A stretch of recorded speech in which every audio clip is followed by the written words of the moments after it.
চেলসিতে যখনই কোনো সংকট ঘনীভূত হয় তখনই ত্রাণকর্তার বেশে আবির্ভূত হন তিনি। স্ট্যামফোর্ড ব্রিজের সবুজ গালিচায় গতকাল শনিবার রাতে এমনই এক অতিমানবিক পারফরমেন্স উপহার দিলেন চেলসির Argentine midfielder Enzo Fernandez. Premier লিগের এক শ্বাসরুদ্ধকর লড়াইয়ে ওয়েস্ট হামকে ৩-২ ব্যবধানে হারিয়েছে চেলসি, যেখানে পরাজয়ের দ্বার প্রান্ত থেকে ব্লুজদের টেনে তুলেছেন চেলসির অন্যতম এই মিডফিল্ডার। খেলার প্রথমার্ধ ছিল চেলসির জন্য এক দুঃস্বপ্নের মতো।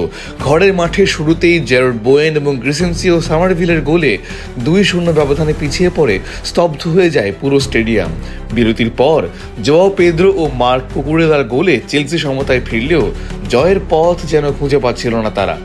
ঘড়ির কাঁটা যখন ৯০ মিনিট পার করে অতিরিক্ত সময়ে গড়িয়েছে, ঠিক তখনই জ্বলে ওঠেন এনজো।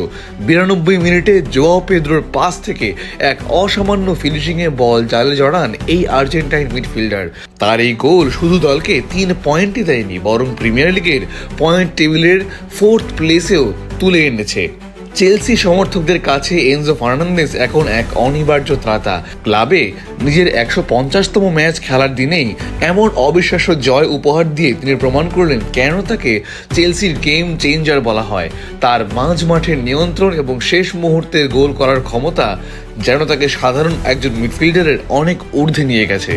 আর্জেন্টিনার নীল সাদা ভক্তদের জন্য এটি ছিল এক গর্বের মুহূর্ত, কারণ তাদের দেশের এই রত্নই এখন লন্ডনের নীল সাম্রাজ্যের ভাগ্য নির্ধারণ করছেন। বারবার সংকটকালে চেলসিকে বাঁচানো তার এক অভ্যাসে পরিণত হয়েছে। গত ম্যাচেও তিনি ছিলেন দলের প্রাণভোমরা, আর কালকের ম্যাচ ছিল তার শ্রেষ্ঠত্বের নতুন এক দলিল।